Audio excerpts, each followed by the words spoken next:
Time now for your forewarned weather with Garrett James. Okay, let's get a check of our weather with meteorologist Garrett James. He joins us live from southern Utah. And Garrett, more storms around the state.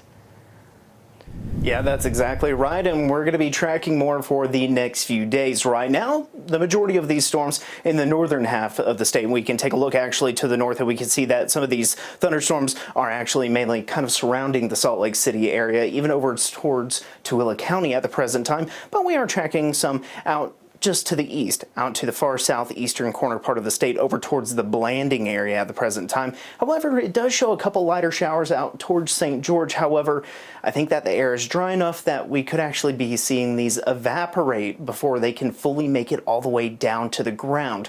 So as far as rain chances go, well, they are going to start tapering off here just a little bit. Let's go ahead and take a look at the futurecast. It shows that we are going to be looking at thunderstorms trying to continue in this rinse and repeat pattern, clearing out overnight, but then by the time we get to tomorrow afternoon, right along I-15, going to be looking at more thunderstorms developing. Now, an isolated strong to severe thunderstorm can't be ruled out. However, most of these storms here over the next couple of days should remain sub-severe. We fast forward and we can see that towards 10, 11 o'clock Thursday night, we're going to start drying out once again. Then we fast forward all the way to Friday, and there we are once again. More thunderstorms. This time look to be a little bit more scattered throughout the entirety of the state. So we are still going to be looking at rain chances continuing, and we'll likely see that continue over into Saturday as well. So here's a look at tomorrow's overall storm threat. It shows just a general risk for a couple thunderstorms here and there throughout the remainder of the state. But towards the southern half, tries to keep us dry once again. But we look at Friday and it shows very similar but slightly different. It tries to throw in a couple dry slots on both sides of I-15, some over towards the eastern part of the state and some over towards the western part. But another question that we need to be looking at is flash flood potential with these daily pop-up little showers and thunderstorms. We are going to be looking at some slight flash flood risk for tomorrow.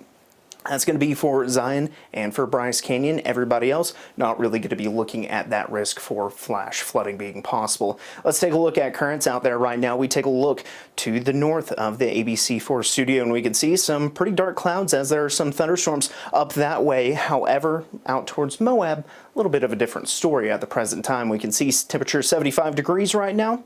Really, honestly, a pretty nice way to end the day. Let's go ahead and take a look at current temperatures across the region.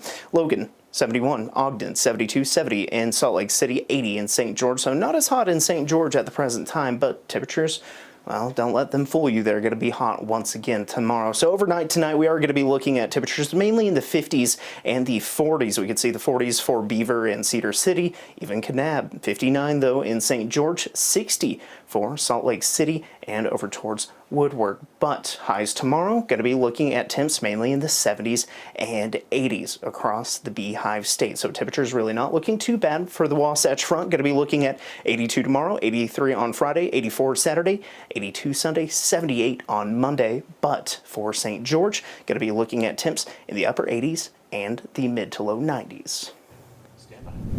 All right, thanks, Garrett. Turning now to Utah County, the sheriff's office